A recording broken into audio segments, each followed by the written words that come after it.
Number 10. Bank robberies. Okay, when we hear about the wild, rootin' tootin' Wild West, whatever, we think of outlaws like Butch Cassidy's Wild Bunch, the James Younger Gang. Apparently, it was just bank robbery central back then. Just a lot of this and tapping and riding horses and stuff. That's really not true. Bank robberies didn't happen that often in real life. In fact, during the Wild West era, officially declared from 1865 to 1900, there were only 8 bank robberies. 8. That many years ago, along 15 western states, there were only 8. To put that in perspective, in 2017 alone, there were roughly 4,000 bank robberies in the United States. Much more than 8. The first armed robbery ever in history was done by the famous outlaw Jesse James and his brother Frank. This went down in 1866. The gang of outlaws robbed the Clay County Savings Association in Liberty, Missouri. Fun rootin' tootin' history. Number 9. Camels. My favorite actor growing up, hands down, was Woody from Toy Story. The guy's physical comedy was on point. And no, I don't mean Tom Hanks. I mean Woody. With this crazy little cowboy run, tipping his hat. But what's a cowboy without his horse, right? As soon as Bullseye got introduced in Toy Story 2, the picture was complete. A cowboy and a horse. We've seen this combo at some point in our lives. Everywhere. But did you know that for around 100 years, camels were part of Texas wildlife? So imagine a cowboy on a camel. Yeah, that's real. That happened. Imagine 2 cowboys on the humps of a camel. How silly and intimidating would that look? Back in 1855, Congress spent thousands to purchase and ship feral camels from Egypt. The hot Southwest would make sense when it comes to camels doing their camel thing. But by 1857, the army had 70 camels. Things were going well until, you know, the Civil War happened, and then the camels escaped and all that madness, and then from then on, for 100 years or so, they bred and roamed Texas. Yeehaw, on a camel, how fun. Number 8, cowboys. Alright, since we're talking about cowboys, let's really talk about cowboys. Who were these guys? Was everybody just a cowboy off the bat, or did you have to earn it like a knight? What's the deal here? Well, the guys that we picture in our brain, like Woody, those are cattle herders, and then buffalo, thousands of them, they would roam the land to eat and find water. They would travel miles away, so the herders would follow on horseback and then drive them back to their ranch. They mostly ate beans, dried meat, obviously, and a lot of coffee. Those are the 3 main ingredients of yeeing and hawing. Am I a cowboy? I love beans and coffee. Coffee beans? Huh, don't even get me started. A classic Western outfit was the denim jeans and chaps, the leather covers that, go over your legs. The large rim hats were called Stetsons. Aside from looking cool, they were large enough to keep the sun out of your eyes. That hat would also double down as a drinking bowl for their horse. Sharing is caring. Number 7, the Bison Express. Humans are responsible for the disappearance on many wild animals in one way or another. It's usually our fault. Yeah, going back to the Wild West, the year 1869 specifically, that's when the Pacific Railroad was done. It was open to the west to all these explorers, but now they were whipping across these wild lands in record speed, passing hundreds of bison every single trip. Eventually, it didn't take long for these railroads to advertise hunting excursions on these trains. So yeah, guests would climb aboard the top of the train cars and hunt on the top of the trains. Yeah, on the top they would just shoot these animals for sport. Obviously the train couldn't stop and go back for the bodies, so they would just leave them. This one man, Orlando Bond, nicknamed the Brick, okay, he apparently shot thousands himself. He rode the express so many times his rifle caused him to go deaf in one ear. This was done purposely to deprive Native Americans of their food supply. Now our bison's number are incredibly low, something like 2% of what it once was, and humans, well, we're still pretty garbage. What do you know? Number 6, alcohol. These saloons cowboys would visit, was there a bouncer? Did you need 2 pieces of ID? What was the drinking age back then? Well, besides the swinging saloon doors, it really wasn't a fun time at all. Alcohol back then, first of all, was basically just poison. Actually, it was literally poison sometimes. They had whiskey like 40 rods and Tao's Lightning. You have a couple of those and you're literally passing out in minutes. Nobody was getting cut off in old-timey saloons. The bartender wasn't like, hey, how about a water, buddy? Let's get you home. No, it was a show. They had this one drink on bar rail called tarantula juice. Yeah, happy 21st birthday. Go throw up. It was made from strychnine, which was actual poison. So when the whiskey wore off, the strychnine would be left over in the patron's body, and it felt like tarantulas were crawling all over your skin. Ugh, yeah, I'm good with a Bud Light Lime. Thanks, man. Number 5, the gold rush. Picture a billboard for the Wild West, okay? What's on it right now? A cowboy tipping his hat in the corner, with, 4 missing teeth, a sunset in the corner obviously, maybe a horse, and also a bunch of gold stacked up in a mine, right? Well, we've heard about the Wild West here and there, but was there really a massive gold rush? The California gold rush of 1849, despite what history commonly believes, wasn't the first big gold rush, not even close. The first one was back in 1799. A young man named Conrad Reed found this yellow rock right on his property. He had no idea what it was, and for years, he and his father John Reed used this rock as a doorstopper. You already know where I'm going with this. This 17-pound nugget of gold, which is worth a lot even today, back then this information was game-changing. Congress then built the Charlotte Mint just so they could handle all this incoming gold found in North Carolina right after. Then later in 1828, more gold was discovered, but this time in Georgia. This was the second rush. Then come 1848, James Marshall found gold at Sutter's Mill, California. After the third one though, that's when the thousands moved out west. That one had the biggest pull, so it's pretty big, but not the first. Number 4, the OK Corral. The shootout at the OK Corral went down on October 26, 1881. It's known as the most famous shootout in history. But should it be, really? Going back to Tombstone, Arizona, it's 3 p.m. and we have men of the law and of course outlaws all in the same block. So naturally, trouble ensues. There's not enough land here for all of us, some rootin' tootin' shit. There were about 8 men involved in the rumble, but it barely lasted 30 seconds. Also, it's important to note the gunfight at the OK Corral wasn't even at the OK Corral. It happened near the intersection of 3rd Street and Fremont Street, right behind the corral. Yeah, details matter. 3 lawmen were injured and 3 cowboys lost their lives. Yeehaw. That was a sad yeehaw for you guys. This is why you don't organize shootouts at 3 p.m. I don't know, everyone's drunk, there's bad decisions, apparently there's bad aim.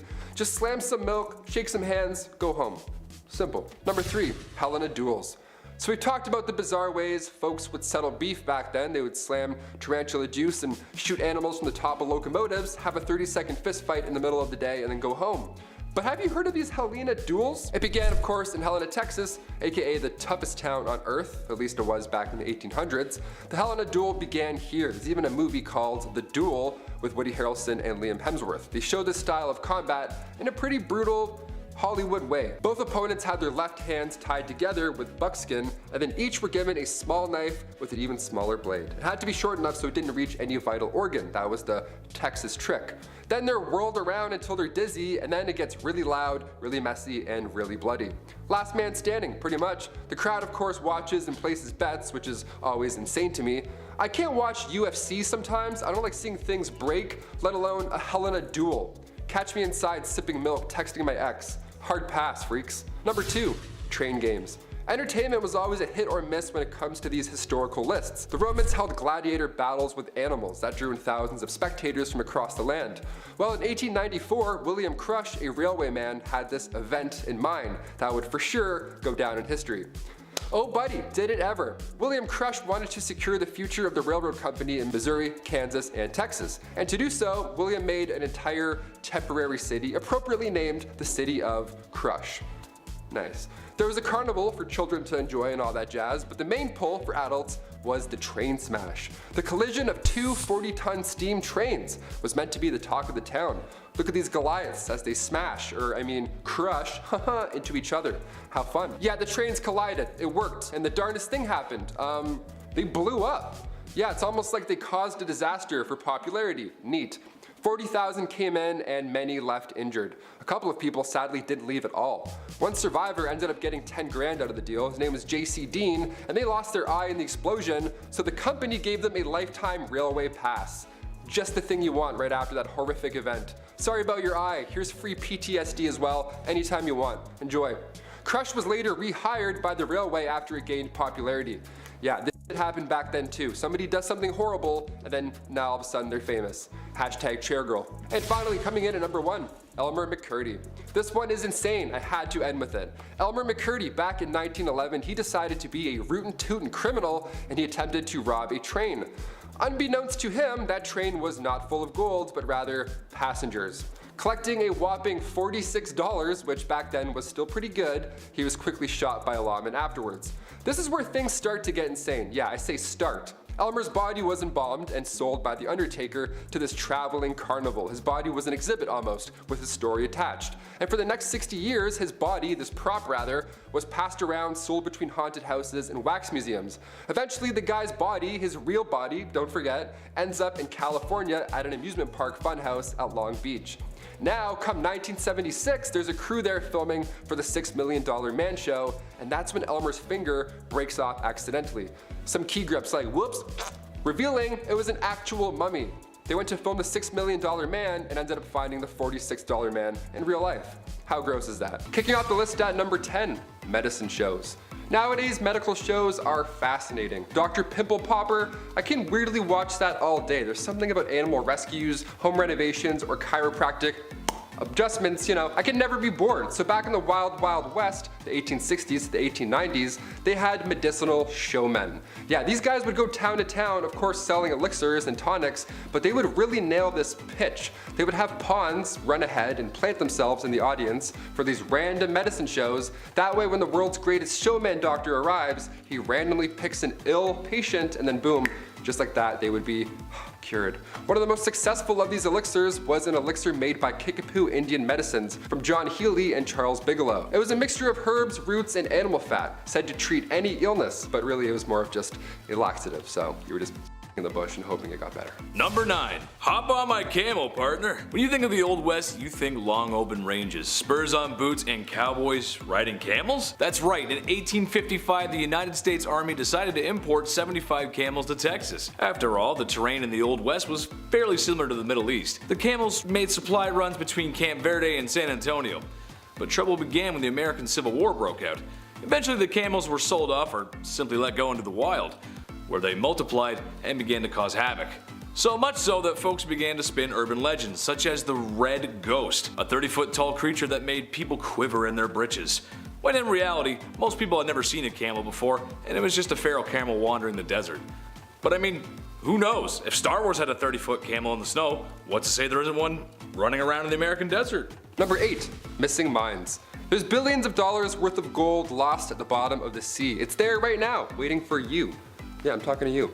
But if you don't have goggles, maybe swimming just isn't your thing, no sweat. Try the West.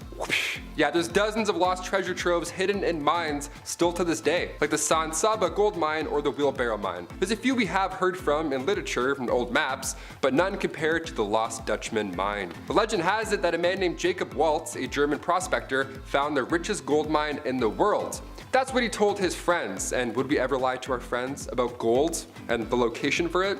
No, absolutely not. The first gold rush was back in 1799. A young man named Conrad Reed found this yellow rock, had no idea what it was, and for years he and his father used it as a doorstopper.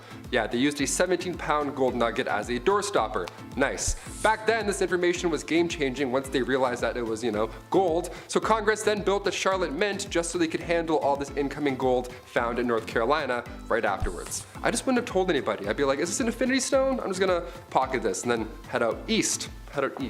Number 7. Sideshow Crook. Elmer McCurdy was no different in life than any other bandit at the time. What makes McCurdy so unique is in his afterlife. McCurdy met his end on October 7, 1911, after local sheriffs tracked him down from a botched robbery. McCurdy was taken to an undertaker and prepared for burial. Unfortunately, no one came to claim the lonesome bandit. Not getting paid for his services, the undertaker began to display McCurdy as a sideshow attraction, charging patrons a nickel to view the bandit. The attraction became popular enough to draw the attention of carnival promoters, who offered multiple times to purchase the mummified crook, but were all denied. As the years went on, McCurdy changed hands from multiple sideshow attractions and museums. One day in 1976, a film crew was setting up props for filming. When someone began to move what they thought was a wax mannequin, it actually turned out to be poor old Elmer McCurdy himself. Eventually, McCurdy was laid to rest in a grave, where 2 feet of concrete were poured over his casket to make sure no one would come to steal the sideshow crook. Stay in the hole, partner. Number 6. Cowboys and aliens. Long before the Roswell incident in New Mexico back in 1947, aliens might have actually visited us. Yeah, the report comes from 1896 from 2 men in California. They reported that 3 alien beings were trying to abduct them. Were these just cowboy pranksters? Maybe they had a few shots of whiskey from the saloon? No, one of them was a colonel. Colonel H.G. Shaw and Camille Spooner were going from the town of Lodi to the Fresno Citrus Fair, which honestly sounds like a wonderful time, just saying that. But en route, they were greeted by 7-foot tall, slender, Aliens. Yeah, the aliens didn't end up taking the two men because they were too heavy. These aliens were too thin and weak. Legit, that was the reason. They just couldn't grab them and take off. So they got back into their spaceship and they took off. How embarrassing is that? Hit the gym, E.T. Number 5, Romeo and Juliet. What's in a name that which we call a rose? Any other word would smell as sweet? It's often said that art imitates life, but sometimes life can be stranger than fiction, and oftentimes really similar. The Hatfield and McCoys were two feuding families in the time of the Old West, whose hatred of one another runs deep. The most serious issues being family members removed, Old West style, by the opposite family, and in one case, a court battle over the ownership of a barnyard pig. But perhaps the best story to come of this feud is the love affair of John C. Hatfield and Rosanna McCoy. The two lovers met and instantly fell in love with each other, their families instantly disapproving of their newfound love. Similar to William Shakespeare's Romeo and Juliet, the star-crossed lovers story ends in tragedy. After multiple attempts to rekindle their love, including a daring rescue organized by Rosanna to free John C. from her own family, their love never resparked, and John C. went on to marry her cousin. It's said that poor Rosanna died of a broken heart. He loves me not. He loves me, he loves my cousin? Number 4, bank robberies. If you're going to parody the Wild Wild West, you need a horse, you need a hat, and you need a big sack with a $sign on it. Apparently, wasn't it like Bandit Central? Weren't there bank robberies on every dusty corner in every dusty old town? No, there actually was very little, in fact. Bank robberies didn't happen that often back then. In fact, during the Wild West era, officially declared from 1865 to 1900, there were only 8 bank robberies in total. To put that in perspective, in 2017 alone, there were around 4,000 bank robberies in the United States. So it got a lot worse after the Wild Wild West. Now we're on like Wild Wild Wild, it's like 17 wilds at this point. The first armed robbery ever in history was done by famous outlaw, you may have heard of them, Jesse James and his brother Frank. This was in 1866. The gang of outlaws robbed the Clay County Savings Association in Liberty, Missouri. We know all these bandits, but it's like they're just robbers, they're just bad people. We shouldn't really know them or glorify them. But they do this and ride horses, so it's kind of fun. And the number 3 spot, Good Bad Town. On your way out west, you may come to find that the unsettled lands are full of danger, bandits, crooks, perilous weather, and the occasional tummy ache. When the town of Palisade, Nevada's railroad was expanded and people began to arrive in droves, the town boomed, but so did their boredom. Palisade was rather mild compared to the rest of the expanding West, so much so that when tourists began to complain of Palisade being nothing like the dangerous towns they read about in their dime novels, the people of Palisade acted by staging fake bank robberies, gunfights, and even Native American battles between them and the army, with sometimes the Native Americans participating. Also going as far as using real cattle blood during the staged combat. The citizens of Palisade were such effective actors that a lot of tourists began to run back to the train in fear of what they were seeing. Nothing more American than capitalizing on boredom. Number 2, Helena duels. Have you guys heard of Helena duels? They're pretty intense, and they're a bit more intense than breakdancing battles, which honestly it's pretty close, but these are like right above it. Helena duels began, of course, in Helena, Texas, aka the toughest town on earth. At least that's what they called it back in the late 1800s. It still is pretty close. The Helena duel began here. There's even a movie called The Duel with Woody Harrelson and Liam Hemsworth. They showed this style of combat in a pretty brutal cinematic way. Opponents' left hands were tied together with buckskin and each were given a small little blade. It had to be short enough so you couldn't reach any vital organ. That was the trick. It was a brutal detail that made this an unusual event. But just like the Romans and the Colosseum, everybody likes watching violence. Depending what era it is, people are like, yeah, we'll still show up and watch people die, sure. People would make bets during these duels. How did anybody watch these at all? I can't even scroll through Reddit at night without seeing something awful, let alone a Helena duel at like 4 p.m. And the number 1 spot, I don't like your snoring, partner. There were a handful of dangerous criminals back in the Wild West. This includes John Wesley Hardin. Born to a reverend in 1853, his parents hoped he would grow up to be a preacher. He turned out to be one of the most deadliest outlaws to ever live. Hardin claimed many lives over the years, but most bizarre was when he shot a man for snoring. One night in 1871, while staying at a hotel, Hardin was having trouble sleeping due to the man in the next room snoring loudly. Hardin promptly shouted at the man to stop snoring. Irritated with no response, he fired several shots into the next room, claiming the man's life. After years of being an outlaw and spending a lot of time in jail, he was released for good behavior, where he then received a full pardon. With his full pardon, Hardin was then able to take and pass the bar exam, afterwards setting up a law practice in Gonzales County, Texas. If your lawyer has a longer criminal history than you, there's a good chance you're not going to beat the case. Kicking off the list at number 10, going the distance. First things first, how much was an IPA back in the 1800s? That's why we clicked this video, right? That's all we want to know. Some beers today cost like $13 at the bar. What's going on? Nowadays we have happy hour, drink specials, wine pairing suggestions that go along with your meal. We have affordable alternatives today at the bar. Back in the 1850s, saloons would price their drinks depending on how far away you had to travel to get there. Isn't that wild? In the Yukon, their shots of whiskey were like 50 cents a pop. That was a lot of money back in the day. If you were to ask for the same drink in a local saloon, say in Colorado, you could get numerous beverages for the same price. And as you would expect, the fancier the establishment, the more you'll spend. But either way, it's not going to be comfortable. Number 9. Manure everywhere. The 1800s were changing times, especially on the western frontier. Cities were being built, America was under reconstruction, and if you see my video on the 1800s technology, then you know how things were about to get a little wild. Except something I want to talk about today is, well, it's gonna drive moms and wives nuts across the country. How many times have you told your husband or the kids to wipe off their feet before coming into the house? Or stop wearing their shoes in the house? Right? It's the worst.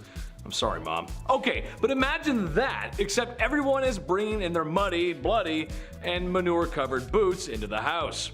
Horses and livestock were just a part of everyday life. That means droppings, or road apples, as they're so commonly called. The smell alone on a hot summer day could make any cowboy turn green.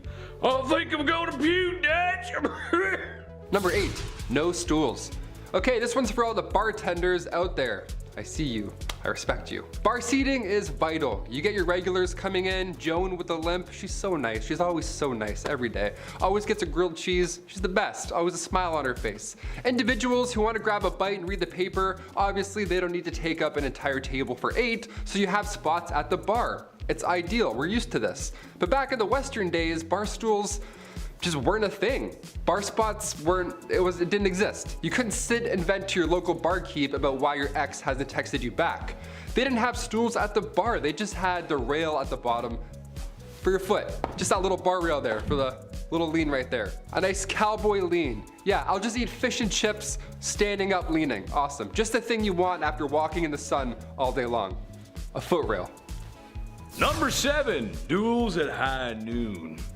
Let me paint a picture for you, partner. It's a warm summer night, and you find yourself sitting at a card table in a saloon that's named after a barnyard animal. The piano is blasting a ragtime tune as waiters bustle about, serving drinks to unruly cowboys that fill the establishment.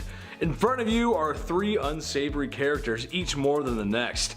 As the night goes on, so do the poker chips. And when one gentleman ain't taking kindly to his losses, some insults about each other's mothers are exchanged. A powerful slap reaches the man across the poker table, matching the energy of Will Smith on an Oscar night. Too soon? I don't know. Wow, West. Wow, West. That's when it's settled. Tomorrow at high noon, they're gonna settle this like gentlemen. A duel at noon with guns. That's how they did it. Does it get any more classic than that? I don't think so, folks. The clock strikes noon, and only one outlaw remains, and he's married to Jada Smith. Number 6, only talking. Here we go. You ever go to a bar, you're having a nice time, you and your pals order some Caesar salads for the table, the night is now well on its way, we're feeling good. Then 10 o'clock hits and you see a band start to set up. Okay, game time decision. Do we settle up and leave before they start? Or do we give them a chance, end up feeling bad, and feel obligated to stay until the very end at 3 a.m.? It's tough. Usually the latter ends up happening. Back in the 1800s, we didn't have to worry about such an issue. Most of the time, these saloons were just for business. The odd time you would have poker, dice, a piano, perhaps, would be in the room, with some jazzy fingers making an appearance. But when saloons first popped up in Wyoming back in 1822, most of the time it was for lawmen, miners, gamblers, just pure business. Not many blind dates happening in booth 16, you know what I mean? Number 5, comfort of the ladies of the evening. Now being that it's the Old West and there was just a shootout in the street, folks need to take their minds off of such horrors. Add into the mix long hard days tending fields and livestock, people need to take off some steam. The local saloon is there for that. However, like a hidden menu at McDonald's, there's some other activities a man can engage in that aren't perhaps a regular service. Who the hell am I kidding? Ladies of the evening were quite common back then, actually. Naturally, it was a very dangerous job. However, if anything good can come from that, it's that in some cases these women became very wealthy enough to become the madam of their own establishments. And in some other cases, these madams were using their wealth to invest back into their towns, like building schools, doctor's offices. Imagine getting treatment from something and the doctor says, "These bandages were brought to you by Madame Dover's Wicked Wizard Vacuum Double Sloshy Slush 9000. It's a great product, what can you say? Number 4, interior decor. We've seen a Western saloon in movies. More often than not, it's the swinging door. You know, the classic, they always kick it in, boom, and dust everywhere and all over the place. Dust gets all on people's meals, the classic. You sort of need to kick those doors open, kind of, also. Because if you go through slow, it's just weird. It like pushes your clothes back. You need that cowboy momentum. In reality, there weren't a lot of swinging saloon doors. In fact, most saloons across the West were in pretty rough shape. They didn't look like a Tarantino set at all. They looked like that one pub in that one town that one time, you know? Just not clean, not clean at all. You ride by, you're like, is that still open? How is that still open? These saloons were tiny rooms. We had stools or chairs made of fur. You know, no one's running fish tacos to tables in 1850s. It doesn't always smell like a nice pub. You don't see something go by and you go, ooh, what's that? I wanna have that. No, that doesn't happen here. One of the fanciest saloons has to be the White Elephant in Fort Worth, Texas. It was 2 stories and it served fresh fish and oysters. Apparently it was a lovely time. Number 3, manifest destiny. The destiny of America. There's a famous poster somewhere. It's like an angel guiding the pioneers west. It's like pointing, doing something like that. Back to the history. What is manifest destiny? Well, for our non-American audience, it was this very core belief that since America had won its independence and begun expanding west, that they were destined to do so and keep expanding.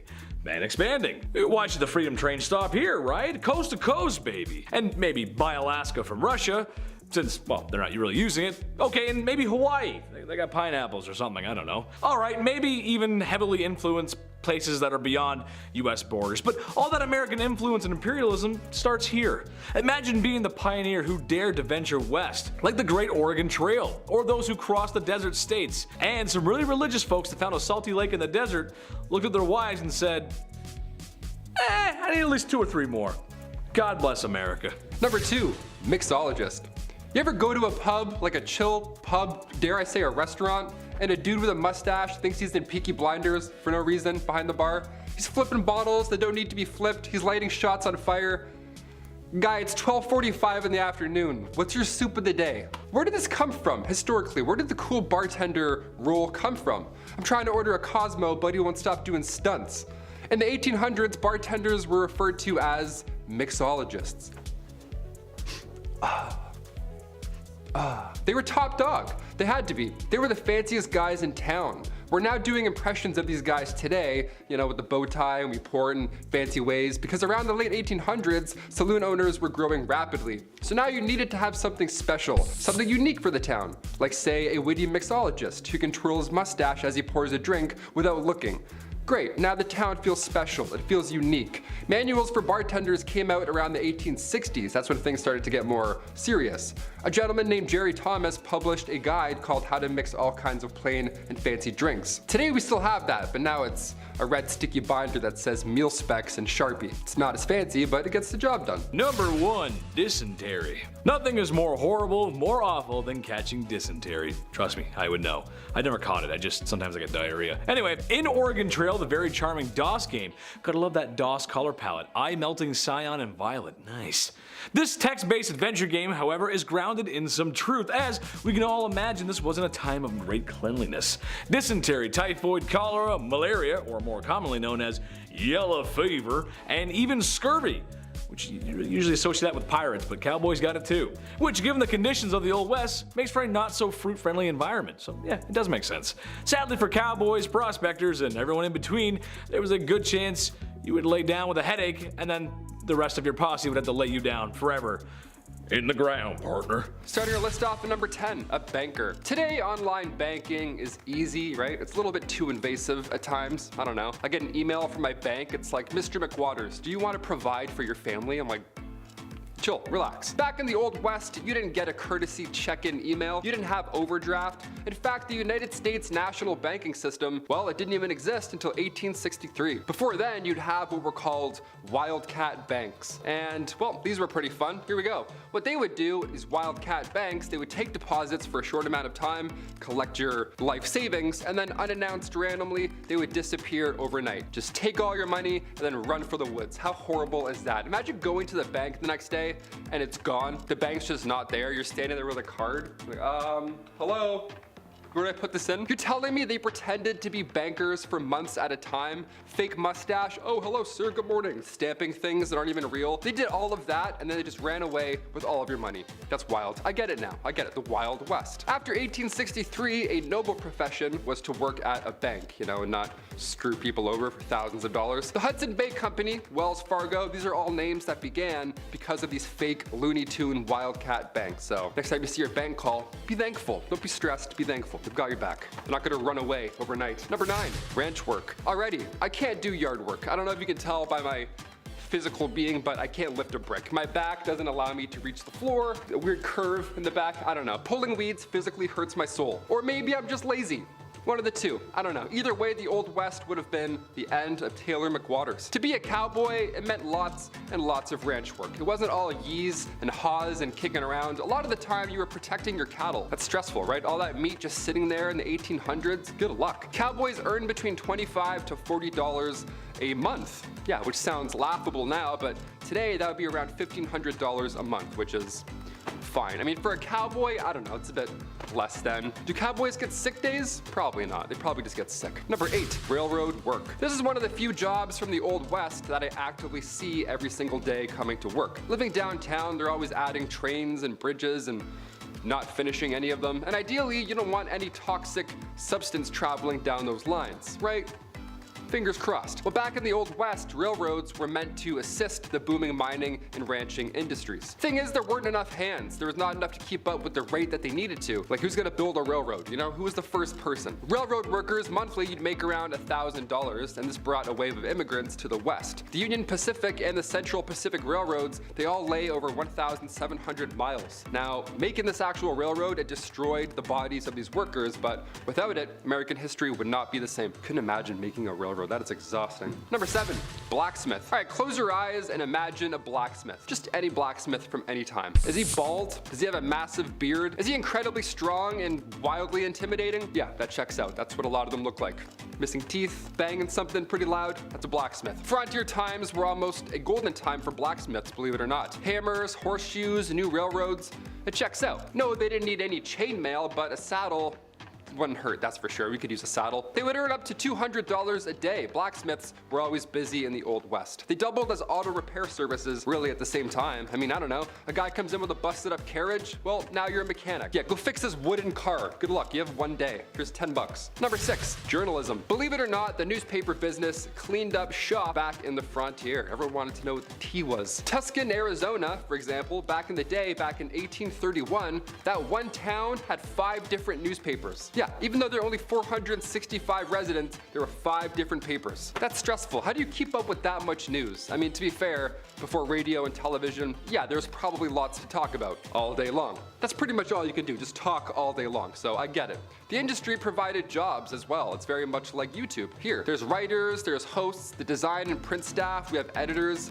It was a little easier than laying down a railroad, that's for sure. So when it came to jobs, yeah, journalism wasn't that bad. Definitely better than doing anything that has to do with this motion, that's for sure. Number 5, mining. A study done at a mine in Butte, Montana found that miners were dying from tuberculosis. A lot, like 10 times more than they should be. Not should be, but you get what I'm saying. The mining industry is crazy dangerous. Safety was often overlooked and the health of these miners was, well, non-existent at the time. The first gold rush was back in 1799. This kicked off everything. A young man named Conrad Reed, he found this bright yellow rock. He had no idea what it was, and for years, he and his father, John Reed, actually used it as a door stopper. Yeah, this 17-pound nugget of gold just keeping a swift breeze rolling through. It's worth a bit more than a door stopper today, and this actually ended up changing the entire industry. Gold mining got so popular that Congress had to build the Charlotte Mint just so they could handle all this incoming gold found in North Carolina alone. It's pretty cool. You have to make a mint? That's how much money you're making? Buddy, I want a mint. Number 4, law enforcement. Of course, this too was a little different back in the Old West. There are not many body cams back then, I'll tell you that for free. Movies and television, they like to show the Old West as a lawless,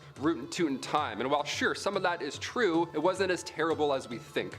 Like A Million Ways to Die in the West, Red Dead Redemption, it wasn't that crazy because before any formal law enforcement agency did pop up, everybody was a bounty hunter, right? Why not? There's nothing else to do. Go lay a bunch of bricks or go catch a bad guy.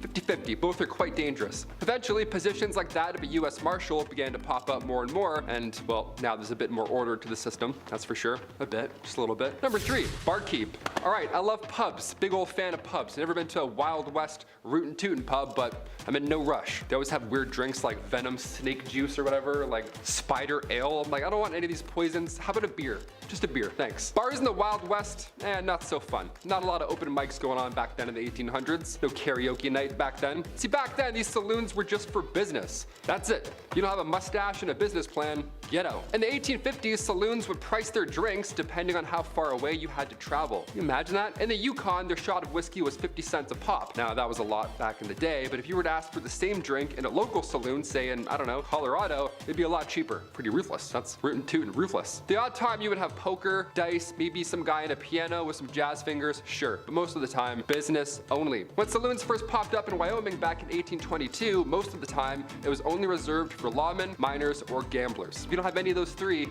you're thirsty. Go gamble. Go grab a dice and come back. Number 2, resurrectionalist. Yeah, you don't see a lot of these guys around anymore, eh? Wonder where they all went. A resurrectionalist is exactly what it sounds like. It's very gross. You're trying to bring someone back to life, I guess. Not really. These guys were responsible for digging up dead bodies, and then they would sell them to medical schools in the West. Now, remind you, this was the late 1820s, so yeah, it was fine, I guess. This practice began in Edinburgh, Scotland. The medical science community was on the up and up, but in order to study new medicines, you know, to avoid the next plague or the next toxin rolling through your system, they needed these guys to come in and do the dirty work. Today, the medical community is a bit different. We're a bit, you know, smarter with things, but hey, never say never. A resurrectionalist might come back to life and be a new profession. How ironic. And finally, number 1, medicinal showman.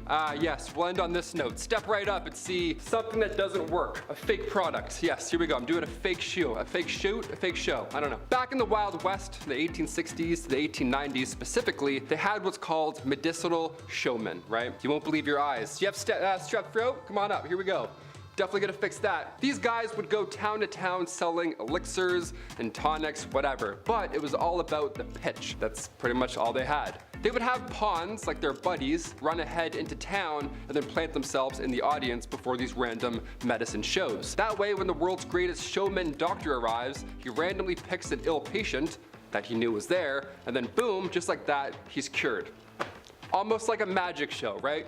Some would think. Full of lies. One of the most successful of these elixirs was the elixir made by John Healy and Charles Bigelow. It was a mixture of herbs, roots, and animal fat, and it was wildly popular. They toured with this elixir. They had to tell everybody in every town. They said it could treat any illness, but in reality, it was just a laxative. Just a mess. Just a show, really. So don't believe everything you hear, except for today. Today we're a bit smarter. Number 10, diseases. Dude, I had a toothache the other day, swelled up immediately. I would never have lasted in this era. Unfortunately, everyone, it wasn't called the mild West. And when people were sick, they got sick, like sick. For instance, cholera, shared along the Mormon and Oregon trails, killed loosely 6,000 to 12,000 people on their way to the California gold rush between 1849 and 1855. It's believed that more than 150,000 Americans died during the two pandemics from 1832 to 1849. Yo, that is terrifying. So not only do you have to dodge bears and root canals, just washing your face in the local popular stream could get you, huh? The Great Plains smallpox pandemic killed more than 17,000 Native Americans within its first few months of being there. The American Fur Company steamboat pulled up and got off, coughed a bunch of times, and then people just unfortunately started dropping. There was never an official death record as smallpox decimated the Americas when it arrived, both way back from the Spanish and then again from up north with the fur trade. Sneezing, coughing, everywhere, just cover your mouth, guys, you know? Number 9, kicked by a horse. Yeah, we've heard about this at some point in history, but did it actually happen?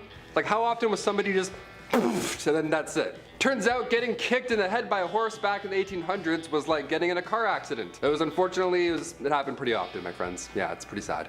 Bill Pickett, just sounds like a Western man right off the hop. Bill Pickett was born in the late 1870s. He invented something called the bulldogging practice, which is to jump from the back of a horse onto a wild steer.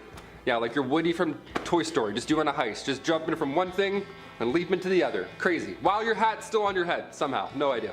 And there's many that attempted this and ultimately failed. Yeah, you can't wrestle a wild animal and then live to tell about it often. I've read it. Yellowstone National Park is apparently a hotspot. This guy sends me a link the other day. Yellowstone National Park. Man gored in front of family. I'm like, okay. But even Bill Pickett himself got trampled and stomped to death in 1932. Holbrook Lynn, a Broadway star from the late 1800s, also met their fate from a horse accident. Malcolm Baldrige Jr., an American politician from the late 80s, rodeo accident. Yeah, brutal way to go. Number 8. Wildlife. The Wild West was a pretty harsh time. If you were lucky enough to enjoy some peace and quiet away from the saloons and bathhouses and spend some time outdoors with the family, well, then you had to be pretty careful. I mean, I guess most of the time people were outside, fresh air, birds chirping, and of course an array of vicious and deadly predators, overpopulated and hungry. Dude, the grizzlies are named after the grizzlies, right? Like imagine all those horses you had to wrangle, or the gators of the south just waiting for you to take a leak, or pecked to death by these huge birds of prey.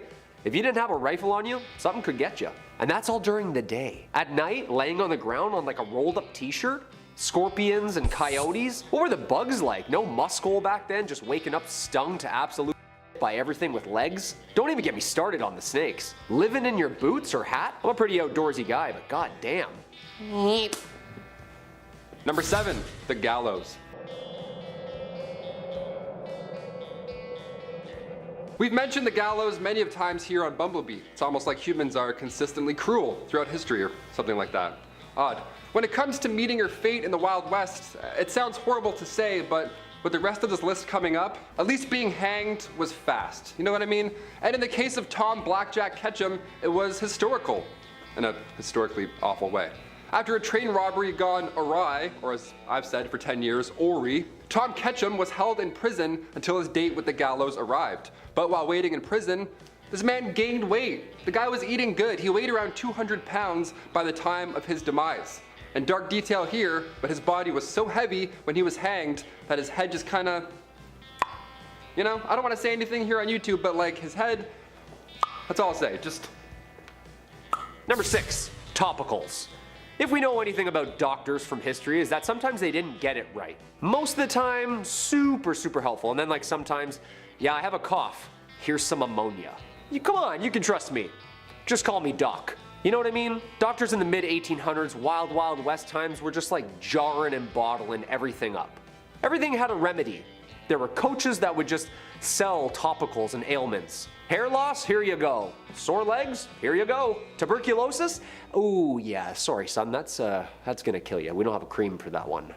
And tons of painkillers, of course, like opiates, morphine. Everyone's running around jonesing with cold sweats. Basically, you could just pull up to a remedies wagon and ask for either cocaine syrup or cannabis fluid or opium needles and be on your way. Every elixir, cure, and potion. This time literally went from medieval root canals to widespread vaccines in like 60 years. Pain leaves for headaches? Ooh, I'll take that one, please.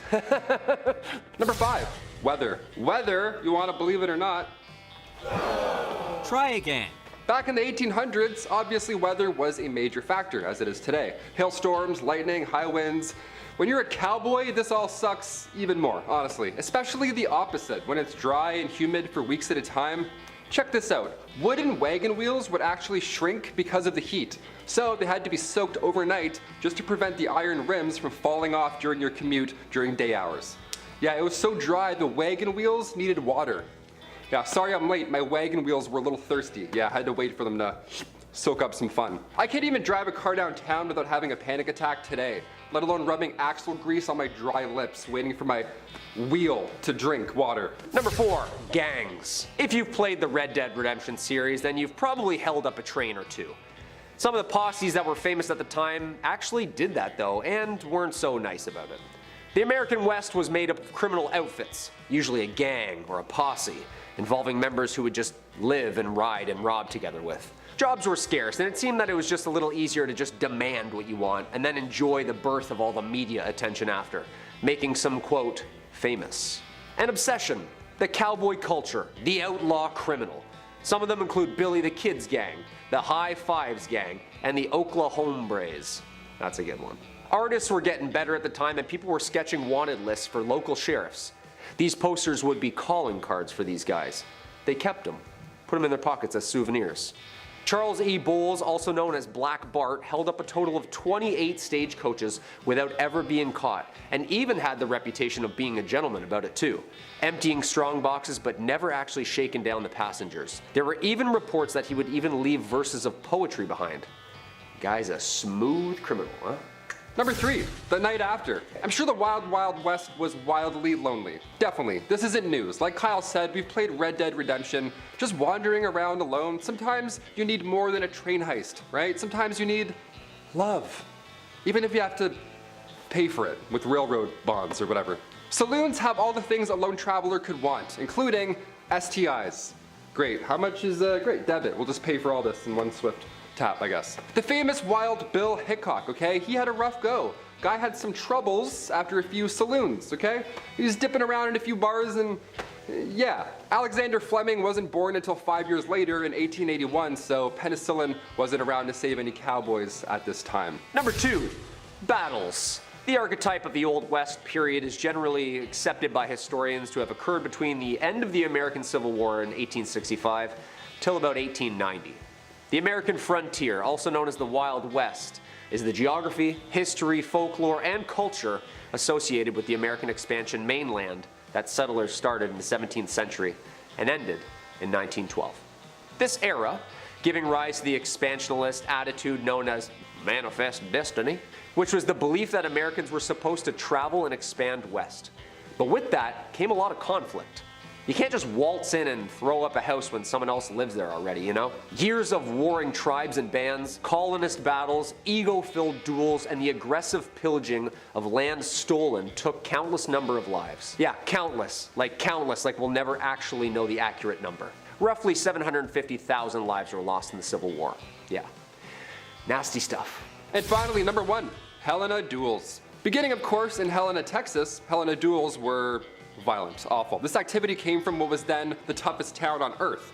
And again, this is back in the late 1800s, so what that even means, I can't even compare. The Helena duel began here. There's even a movie called The Duel with Woody Harrelson and Liam Hemsworth. It's not a great movie, but it's a history lesson in itself. A Helena duel puts our opponents' left hands tied together, right? They're just tied together with buckskin or something that smells awful, and you have to just fight each other using one arm. Now, of course, in Western fashion, there was a weapon or two involved that I don't want to get too deep into on YouTube, so it got pretty gory, it got pretty violent. The only rule here was that they can't bleed too much. Awesome, that's a great fun rule, like whipping that one out on Saturdays. Hey, no one bleed too much or else, you know, then we gotta stop. I thought UFC was brutal, let alone a Helena duel, starring Liam Hemsworth, of all people. Really? Number 10, Bounty Hunter. Wanted dead or alive. The kind of thing that instills an idea of a character that would go out into the wilderness alone to hunt down criminals like Texas Cheddar over there, and would be despised by all those they encountered. But that's not actually how it really was. You see, bounty hunters as we think of them today weren't really like that in the 1800s. Bounties were usually taken up by public peace officers, private detective agencies, or companies like Wells Fargo & Co. Many sheriffs and marshals, such as myself, Sheriff Stringbean, took up these bounties to make up for the little amounts of money they make from their day jobs. The actual term bounty hunter referred to mercenaries who would join up with an army for the bonus of enlisting. On top of that, the reward for capturing criminals like Texas Cheddar wasn't even called a bounty. It was actually called a bail. Sorry to ruin your day. Number 9, Gravedigger. What does a monster truck and a weird dude from Kakariko Village have in common? If you said the foundation blocks that made up my childhood, then you win a prize. What's the prize? A big old kiss from me. In all reality though, towns in the Old West were interesting places, where there were always two constants. Sand, and folks would probably end up in the ground, or that sand. So after the proper proceedings had taken place when someone croaked, it was time to dig a hole, or in these poor souls' cases, a lot of holes. Cholera outbreaks would keep a gravedigger busy for days. However, I thank the gravediggers for their service. I mean, someone had to do it. People like to give them a bad rap because they spend all their time with cadavers. That doesn't mean they're weird social outcasts. Well, except for Dompe and Seth from Red Dead Redemption, and well, the ones from Hamlet, those guys are pretty weird actually. Oh boy, maybe we should just keep our distance from them. I don't know, I'm getting out of here.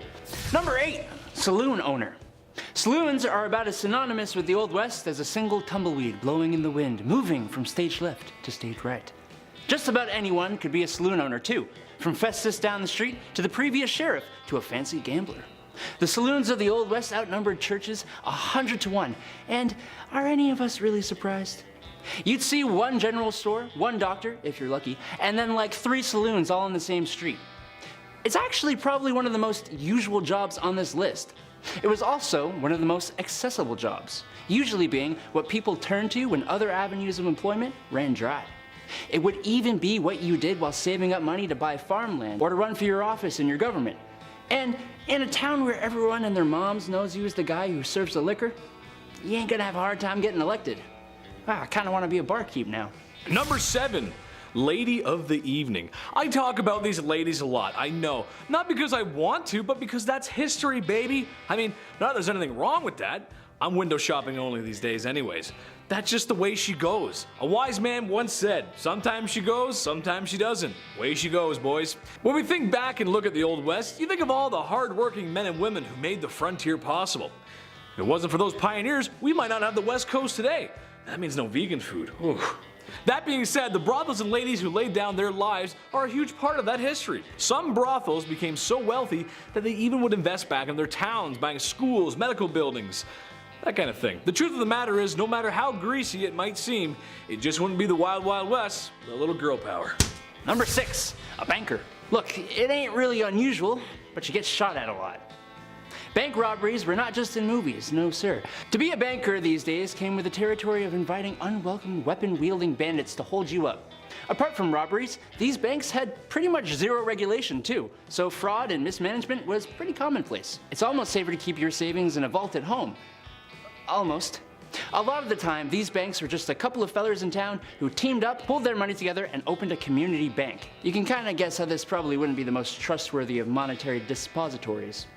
But they were absolutely essential for some people, especially those in the cattle business, where you would see around $50,000 to $100,000 exchange hands in some of those transactions. That's a lot of money back then. Heck, that's a lot of money right now. To me, at least. Applications for a sugar mama will be received in the comments below. Number 5, gambler. You gotta know when to hold 'em, know when to fold 'em, and know when to walk away. Anyone who spends time in front of a slot machine will tell you that it can be a dangerous game. Many have claimed to won it big, all whilst envelopes with red print pile up at the front door. Final notice? Pfft, that means another spin, baby. Well, this is a similar story of the Old West, but instead of a one-armed bandit, there were actual bandits with 2 arms and guns. Yikes. It's a game of poker, lies, bluffs. Playing the wrong hand could wind up turning sour. The gamblers are the type of guys who roll into town in the shiniest clothes and stay in the best places. And right before you notice you've been cheated at the poker table, he's already cashed out. Number 4, milliner. Hey, I have a proposition. So we have hats for men, right?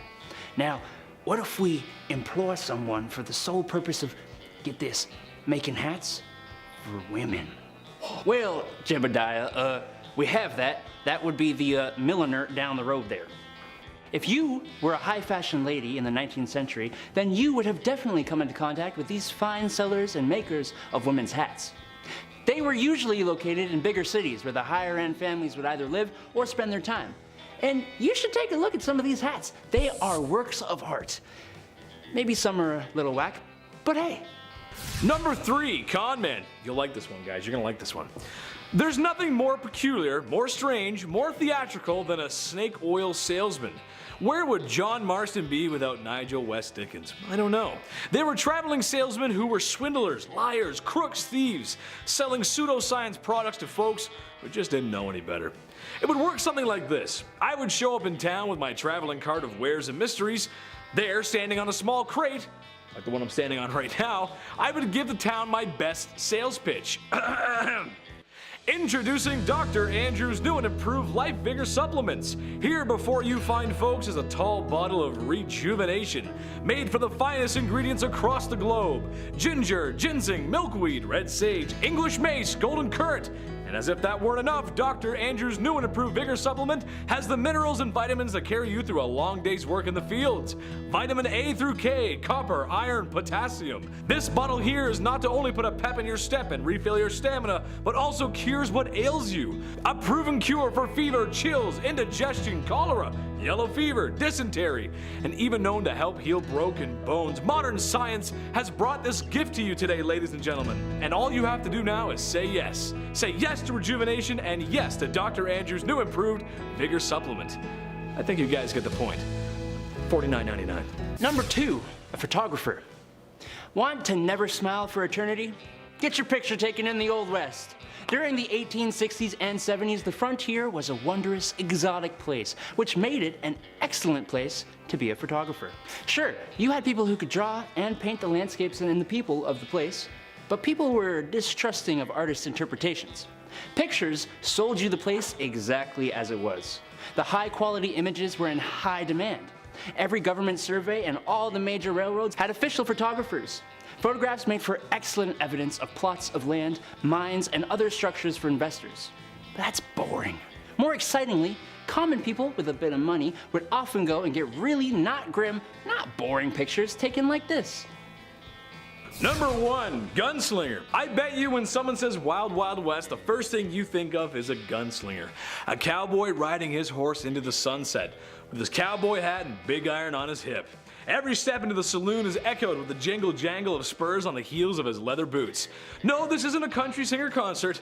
This is the Old West, the life of a lonesome gunslinger and outlaw, riding town to town, either getting away from trouble or looking for it, really. The same kind of folks who got their name up on a wanted poster. Just be sure Sheriff Stringbean ain't around to look for you, that's all I can say. Also, fun fact, bounty hunting is still allowed in the US today. That's crazy, who would've thought? First up, let's meet Pearl Hart. And let me start by saying that there's like 3 Pearls on this list. Wild West was a big fan of that name. And Pearl was a big fan of the Wild West. She was born in Canada around 1870, and by 17 she was married to a gambler and on the train to the Americas, running from her terrible father and a life of disguising herself as a boy to commit thefts to scrape by. At 22, she attempted to divorce said husband to pursue further opportunities in the West. A total ride-or-die dandy, Pearl's husband upped his life to chase her down, and when he found her, Pearl was already living it up with cigarettes, liquor, and even morphine. He won her back, but only before being drafted. After her husband left to fight in the Spanish-American War, Pearl, who was using her old cross-dressing ruse to commit thefts and crimes alike, met a man named Joe Boot, who was a career criminal. They robbed stagecoaches for a while before she was caught and jailed. Hart is famous for saying, "I shall not consent to be tried under a law in which my sex had no voice in making." She was eventually released, to jail having helped her find sobriety, new skills, a career, and how to read and write. But the rest of her life is kind of unknown. America was shocked and thrilled by the idea of a female outlaw, and Pearl earned endless infamy from the age of 19. Newspapers clamored for interviews with Hart, while Cosmopolitan, a new magazine at the time, was obsessed with her and often sent reporters to try and get quotes out of her. The Old West never saw another woman like her. And Pearl wasn't the only one taking advantage of male privilege. Meet Charlie Parkhurst. And from 1812 until their death in 1879, nobody knew Charlie was biologically a woman. There's no official documentation on what Charlie identified as personally. If they felt themselves to be a woman or non-binary or transgender, we'll never know. The story goes that while in the poorhouse as an orphan, Charlie discovered that boys have a great advantage over girls in the battle of life, and they desired to become a boy because of it. But what we do know is that times were rough for ladies in the Wild West, so this crackerjack stagecoach driver decided to live most of their life as a man, driving stages for Wells Fargo and the California Stage Company, pulling cargoes of gold over tight mountain passes and open desert, at constant danger from rattlesnakes and desperados. But Charlie had the balls for it. They're remembered as short and stocky, a hard drinker, cigar smoker, and tobacco chewer who wore an eye patch after being kicked in the left eye by a horse, thus their nickname One-Eyed Charlie. Using their secret identity, Charlie was also a registered voter, and meaning they may have been the first American woman to ever cast a ballot, and nobody knew.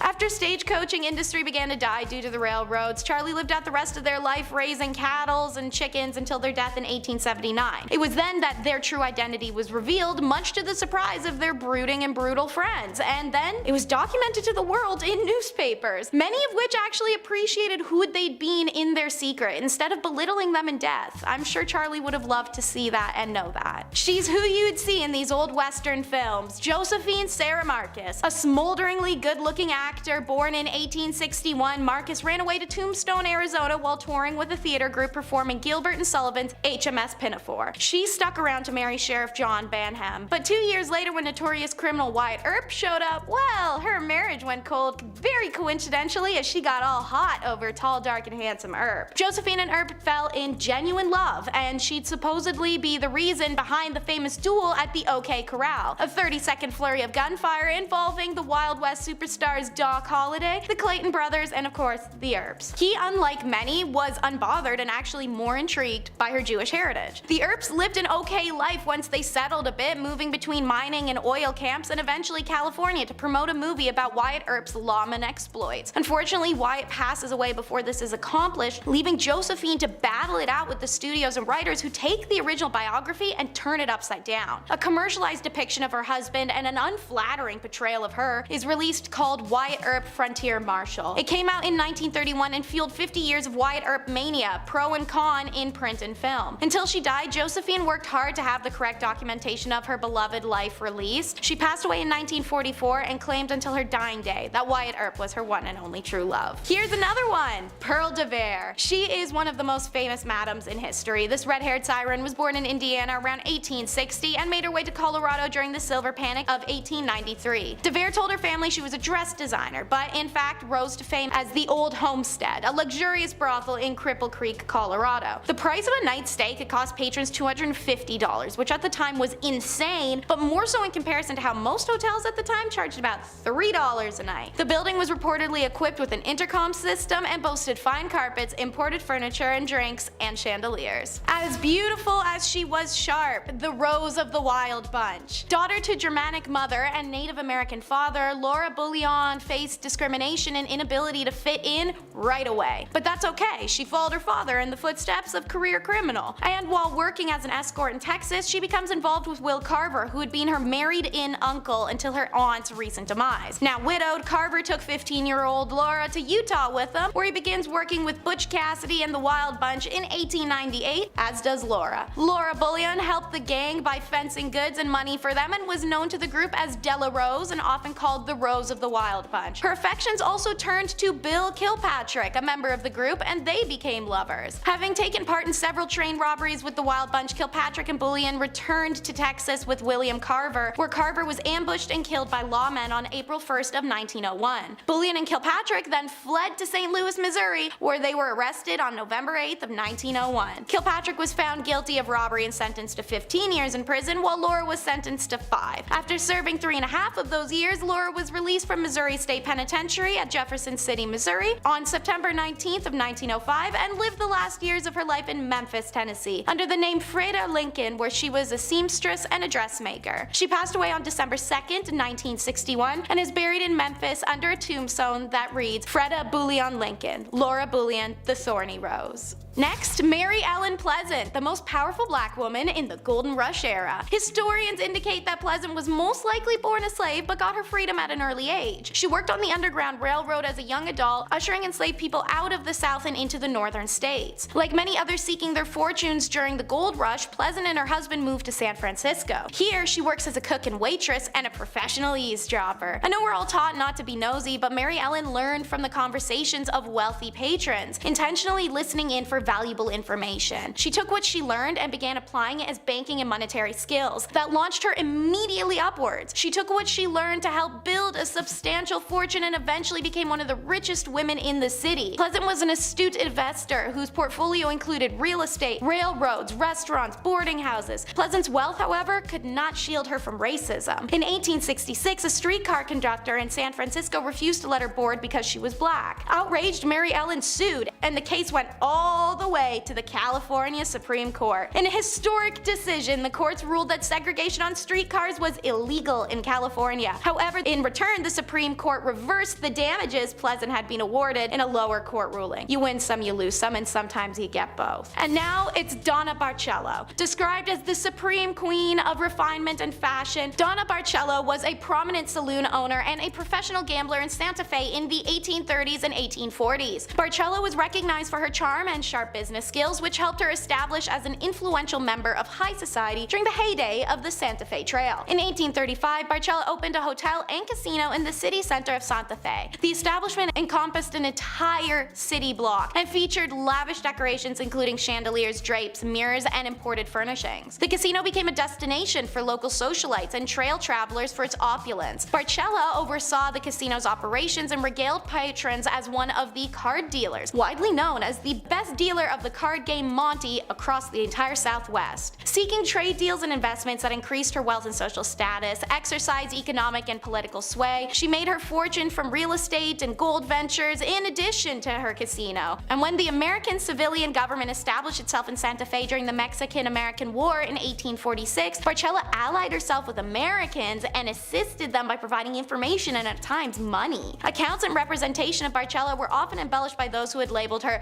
the Queen of Sin. Barcella continued to operate her casino through the 1840s and died in January of 1852. Upon her death, she left several residences, properties, and fortune to her family, including 2 adopted daughters, in addition to substantial contributions to the Catholic Church and the city of Santa Fe to be used for charitable endeavors. Next up is Sing Choi. She's also known by the name China Mary and was an unofficial leader of Tombstone's Chinese community in the 1880s who supplied labor and opened laundries, restaurants, gambling halls, dens, and a general store. The Old West will always be remembered as an era of cowboy, but during its peak years, Tombstone was actually controlled by a female immigrant. She arrived in Tombstone sometime around 1879, and at that time the Chinese population was 11 people, and she recognized the unprecedented profits waiting in the western boom towns. Mary's general store was in the center of Hoptown, a Chinese district of Tombstone. Mary's store dealt in both American and Chinese merchandise, and she gained a reputation as a universal accommodator. Everyone knew that nothing in Hoptown was done without China Mary's go-ahead, and so she was held in the highest of esteem throughout Tombstone society. She was an organized and shrewd business operator who had an attitude that discourse was bad for business. Her private police force handled any problem that arose within her community. Mary enjoyed the highest of respect. As a result, she could act as a sort of intermediary between her community and other ethnic groups. She was the conduit that made cooperation possible. She was not only a cunning businesswoman, but a sympathetic humanitarian and calculating capitalist. Mary was a genuine immigrant success story. Even as a woman in the Old West, she wielded real power. She died in December of 1906 from heart failure when she was 67. Flesh is in the name and it's her game. Susan LaFleche. This is the story of the first Native American to earn a medical degree. Born on an Omaha res in Nebraska as a young girl, she watched a sick indigenous woman wait all night for a white doctor who, after being called several times, just never came. The woman died the next day, and as Susan later wrote, she saw the need of my people for a good physician. Susan's father taught her her own culture and traditions and then sent her to the reservation's Presbyterian school where she learned English, and then high school for further education to survive colonial society. She applies to the Women's Medical College of Pennsylvania. It's a bold move on her part because even during this time, the most privileged of white women of America faced enormous backlash when attempting a medical degree, let alone a poor native girl. Despite this, she graduated a year early and first in her class. Rejecting a potentially comfortable life on the East Coast, she returns to the Omaha reservation and became the sole doctor for more than 1,200 people across 400 plus miles, and she was only 24 years old. She marries, she has 2 kids, and she never stops. In fact, she keeps going till she has enough donations and supplies to open the first hospital on a reservation that was not funded by the government. Unlike the absent doctor that she remembered from her childhood, Susan helped anyone who needed it, regardless of race or ethnicity. On September 18th of 1915, Susan passes away. She worked hard to build a bridge between 2 worlds as her father advised, and it was evident at her funeral. 3 priests eulogized her, but it was a member of the Omaha tribe who delivered the final words in the Omaha language. And now for the last lady on the list, Cathy Williams, who also went in reverse as Williams Cathay from 1866 to 1868 with the famed Buffalo Soldiers who patrolled the 900-mile Santa Fe Trail. She was the first African-American female soldier to enlist in the Army. She's the only documented black woman to serve in the Army in the 19th century, and she's the only known black female soldier to be a part of the Buffalo Soldiers. Post-war job opportunities for newly freed slaves and for African Americans in general were non-existent, so many had no choice but to turn to the military service for employment stability, but also newfound access to healthcare, education, post-war benefits by way of pension. Her enlistment starts in November of 1866 in St. Louis, Missouri. A cursory examination by an Army surgeon should have outed Williams as a woman, but since the Army didn't require full medical exams at the time, she was minty. Eventually, her third round with smallpox has a surgeon discover her secret in 1868. The post-surgeon found out I was a woman and I got my discharge. The men all wanted to get rid of me after they found out I was a woman. Some of them acted real bad to me, Williams said. Once again, dressed as a man, Williams signed up to an emerging all-black regiment, the 38th U.S. Infantry, which would eventually become part of the legendary Buffalo Soldiers. These units doted out the landscape of the American West and showed tremendous skill and valor in a range of duties. They fought in skirmishes with indigenous people, escorted vulnerable wagon trains, built forts, mapped the territory, protected white settlers, all with subpar equipment and a lot of racism towards them. In trying to make a life for herself, Williams could not have known her story had traveled. It landed with a St. Louis Reporter, and in January 2nd of 1876 edition of the St. Louis Times Daily, Williams officially became a headline when her story was published. Accounts say she died in 1893, shortly after being denied disability compensation required for her illness. Not for being undeserving of it, but simply because they couldn't grant it to her due to the fact she lied about being a man. Alright. Kicking off our list at number 10.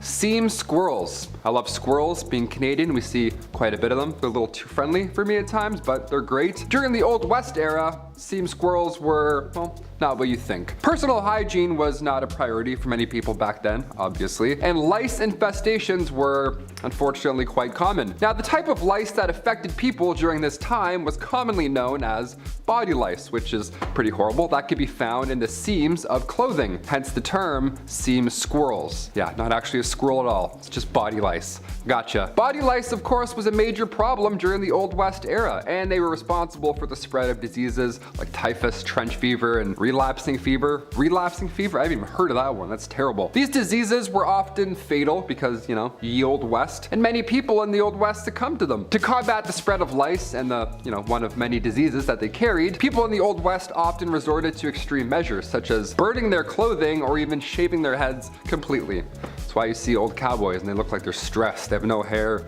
their clothes are just gone. You're like, what happened? Lice. Lice happened. Some people also used remedies like vinegar and kerosene to try and kill the lice. So yeah, it was a rough time either way. Overall, lice infestations were a significant health concern during the Old West era, and they played a significant role in the spread of disease. Yeah, it wasn't just rats in the medieval era, it was also lice, which is even grosser in my opinion. Number 9, Old West dental. I could use some Old West dental recently. I'm chewing on one side right now, you know what I mean? In the Old West, dental hygiene was not a priority for everyone. They couldn't afford it. And also, dental care was often very sparse. You couldn't really find it anywhere for that matter. People generally didn't have access to modern dental tools or products, and many did not have regular access to any dentists at any point in their life, which is a sad but real fact. That would suck. I'm terrified. However, there were some basic dental hygiene practices that people in the Old West may have followed to keep their teeth, somewhat in their heads, keep their gums not rotten. Didn't do much, but did something. There were toothbrushes. Not many, but wasn't as good as Oral-B. There's some stuff. More often than not, you'd have to use twigs or chew on mint, that kind of natural survivor stuff. Some people may have also used a cloth or a rag to rub their teeth clean. Yeah, don't forget your tooth cloth before you go on vacation, I guess. Gotta and then put it back in your pocket. Your old woody teeth, gotta rub those. Access to professional dental care was limited in the Old West. Some towns, some had dentists, but all they did back then was just pull out the problem. They didn't give you a crown. They're like, which one hurts?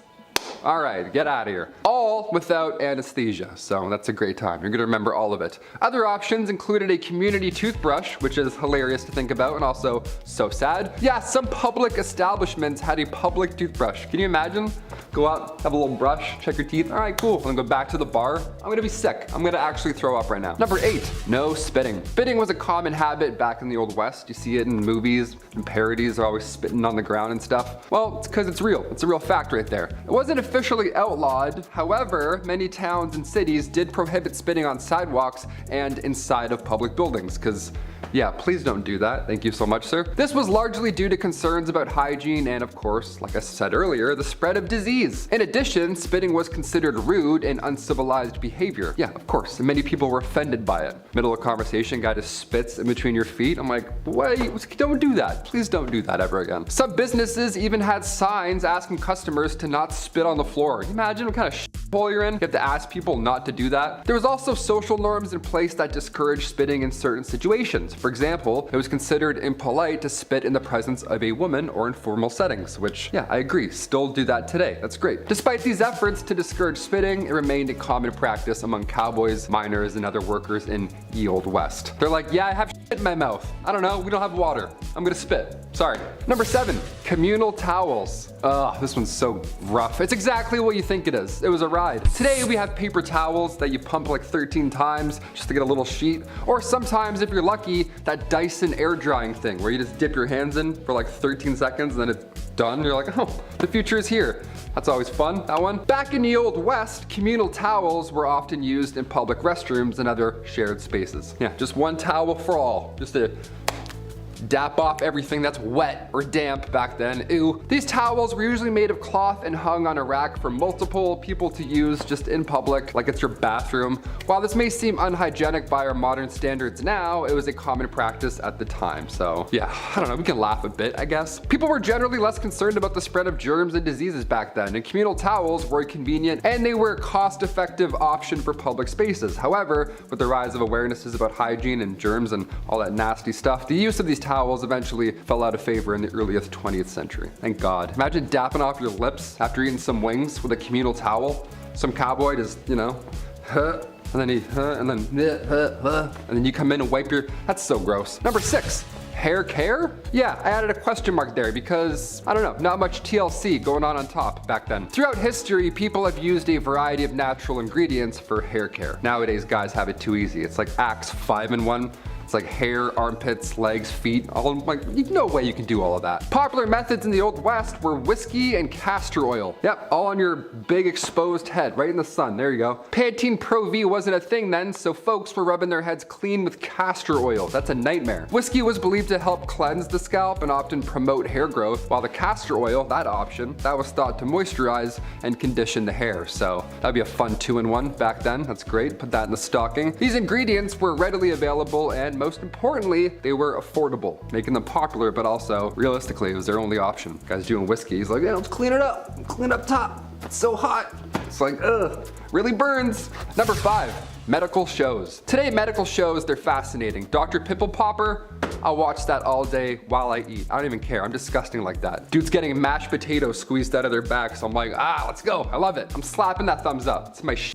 Back in the Wild West, the 1860s, the 1890s, you know, they had what's called medicinal showmen. These are, what an absolute joke, what a con. These guys would go town to town selling elixirs and tonics, everything one needs to live a happy and comfortable Western life, but they were full of lies. None of this shit is true. These professional medicinal showmen would have pawns run ahead and plant themselves in the audience before these random demonstrations of amazing medical elixirs, right? These shows, bunch of bullshit. They would call up random audience members, that guy that ran ahead, and then use one of these elixirs and magically treat their ailment on the spot in front of the public, right? Almost as if it was a magic show. One of the most successful of these elixirs was the elixir made from John Healy and Charles Bigelow. It was a mixture of herbs, roots, and animal fat, said to treat any and all illness, but in reality, it was just an extremely strong laxative. So yeah, if you're gonna take it, make sure you're close to home.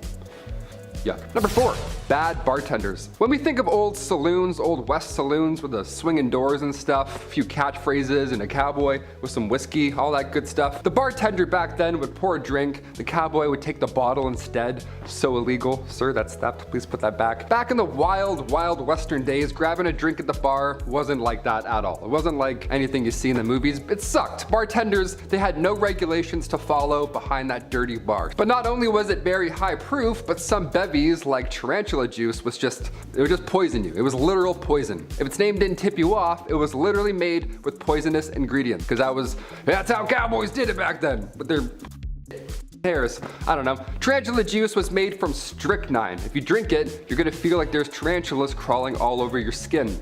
That was their pitch back then. They're like, happy hour, come get tarantula juice. I'm like, awesome, thank you so much. How do I not tip? Which button do I press to not give you money, you freak? Number 3, grow it out. In the Old West era of the United States, men often grew their hair long as a practical choice rather than a cool fashion statement. You know what I mean? All those bandits with their long hair, they had to. Living in the rugged and often isolated terrain of the West, men had to perform many physically demanding tasks like hunting, ranching, mining, pouring whiskey drinks and tarantula juice. Long hair would help protect their scalp and neck from the sun and wind and all that good stuff. But it's important to note that haircuts were not always easily accessible back then. And many men back then could not afford them or did not have access to a barber. It's like, I can't cut it. It's like, where? We don't have anything. We don't have dental. What do we do? As a result, growing their hair long became a practical and functional choice for many men back in the Old West rather than, style. They were going for looks back then. They weren't doing man buns, doing the cowboy thing. They're like, no, I have bugs. I don't want you to see my bugs. I'm gonna grow it, thanks. Number 2, outhouses. This one here stinks. In the Wild West, outhouses were sadly common as indoor plumbing was not yet available. Didn't think of that yet. So these structures were often simple and consisted of a small building, if you want to call it that, with a hole in the ground for your waste disposal, if you want to call it that. Now, due to the unsanitary conditions and lack of proper waste management and knowledge about germs and stuff, outhouses could attract a variety of insects and other pests, and it was just bad to go in there. Flies, mosquitoes, other bugs that were commonly found in and around these structures, and they could potentially transmit diseases to humans. So if you're in there, you really get your business done and then get out. You don't want to waste time. You're not checking any tweets while you're in there, that's for sure. Despite the unsanitary conditions of an outhouse, they were a necessary part of daily life in the Wild West. And people learned to tolerate the bugs and just deal with it because they're like, you know what, this is better than going on outside. Whatever's going on out there, we're good. Close that up. One time I went to a cottage when I was younger and my mom didn't tell me that they had only an outhouse. No running water the entire week. I was like, awesome, let's turn around, I guess. I'm not doing that. I held it for like 7 days straight. It was a nightmare. And finally, number 1, broken bones. I'm lucky enough to have never broken a bone. I mean, knock on all the woods. But what if you did back in the old Western days, right? Then what would happen? But is a cowboy gonna heal you up? No. What if you were trying to learn a kickflip and you broke your leg? Then what? What are you gonna do? If the dental plan was any indication, it's not pretty, not a lot of options. In the Old West, broken bones were a common occurrence, particularly among those who worked in physically demanding jobs, like ranchers, miners, cowboys, around livestock. Those things kicking you randomly, something's gonna break. Treatment options were limited and often relied on first aid techniques, splinting the affected area with whatever materials were available, such as wood, cloth, or even animal hides. It sounds crazy, but back then that was really the only method for immobilizing broken bones. Pain relief, that was only provided with natural remedies, such as opium or willow bark tea, so you're gonna feel that entire healing process. It's gonna suck. More serious fractures, like ones that, go through the skin, those require the attention of a doctor or a surgeon. However, those medical professionals back then were not always available in the remote areas of the Wild West. No helicopter's gonna come in and grab you and then take you out. No, you're basically fucked more often than not. Those are the top 10 questionable hygiene practices from the Wild West. I've been your host, Taylor McWaters. Yeehaw, and we'll see you next time on BumbleBee. Hit that thumbs up, all that good shit. See you later.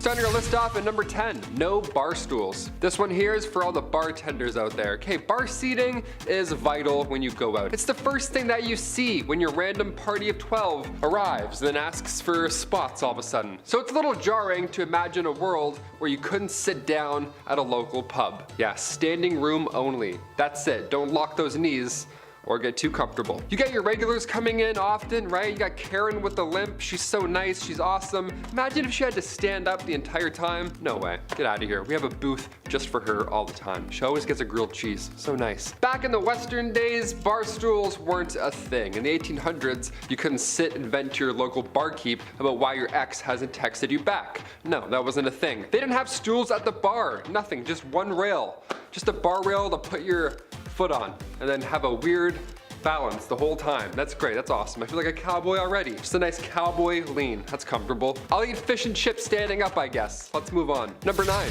medicinal showmen. Back in the Wild West, I mean from the 1860s, from the 1890s, really, they had these medicinal showmen. And it's exactly what you think. It's ridiculous. Step right up, you won't believe your eyes. Cough syrup.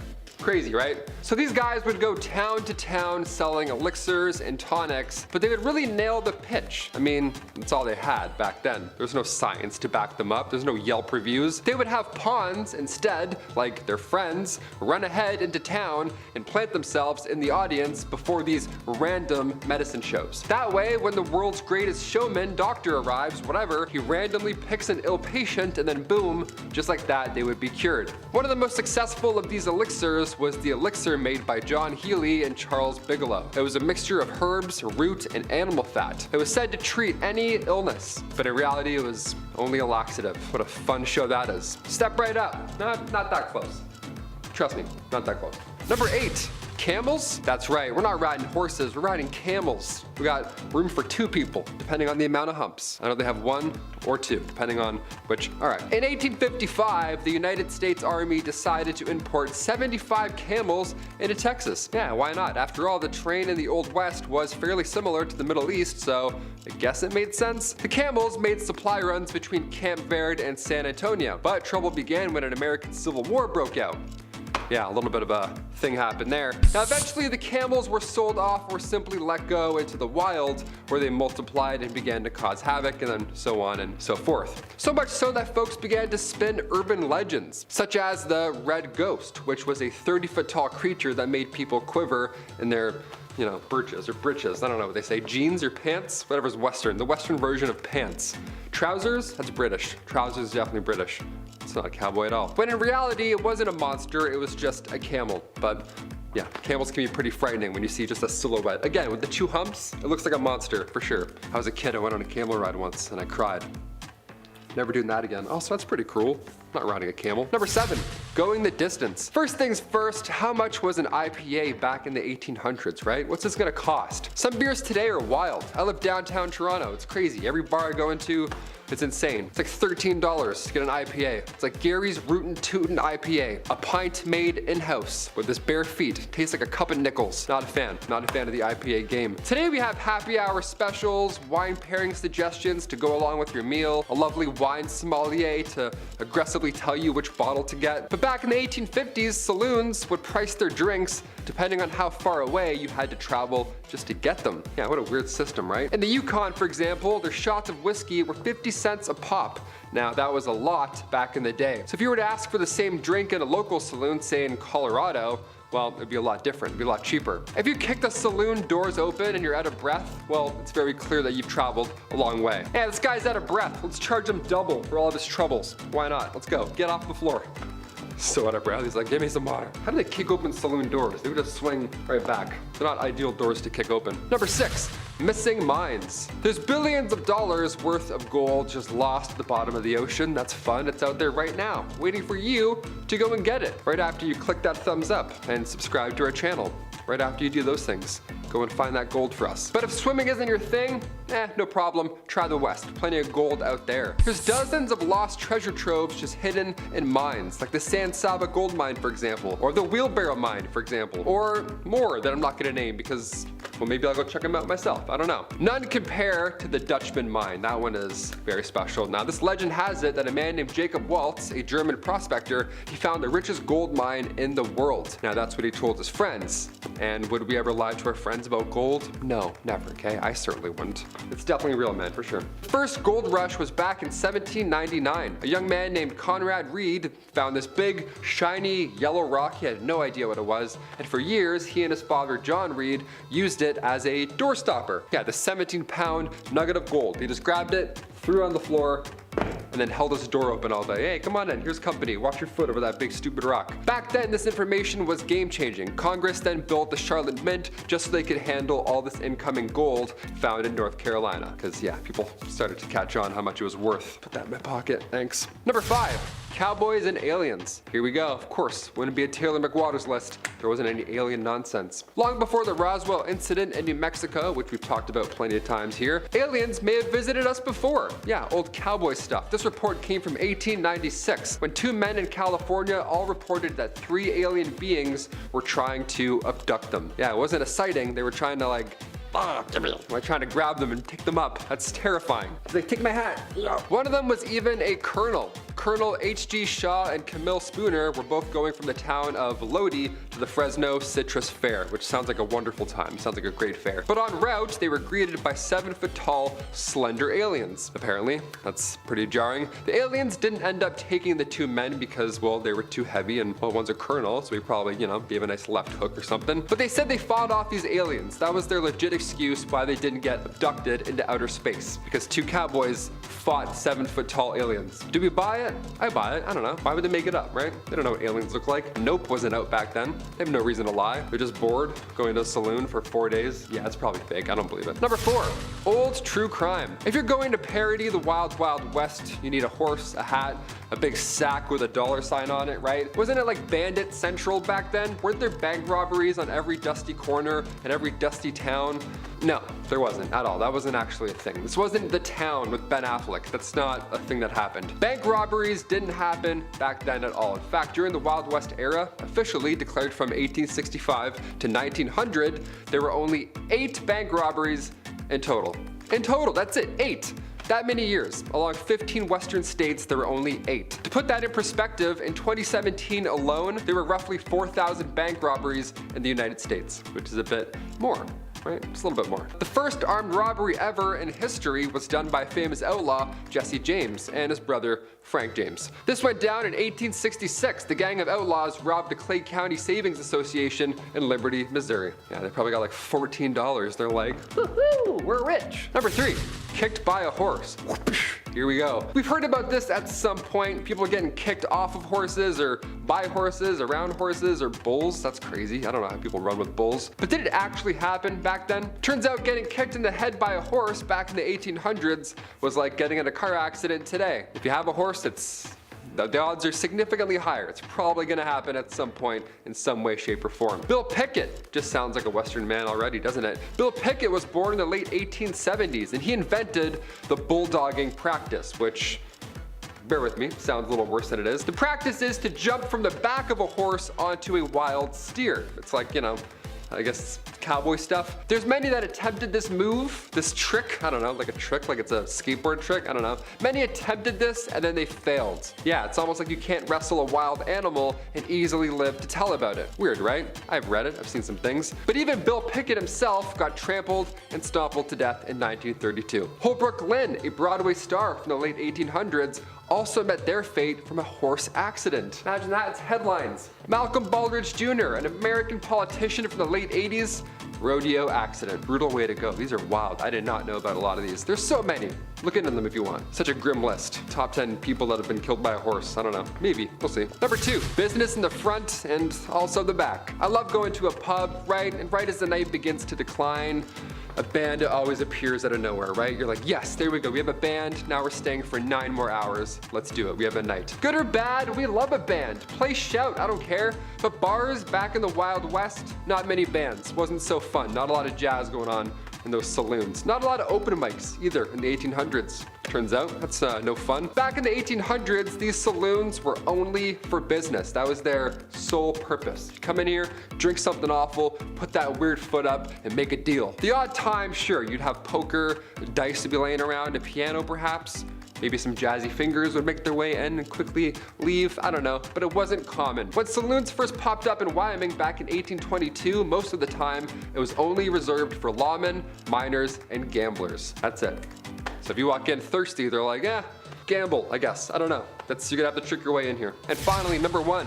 The gallows. We've mentioned the gallows many times on here before, especially on BumbleBee. It's almost like humans are consistently cruel and awful to others or something.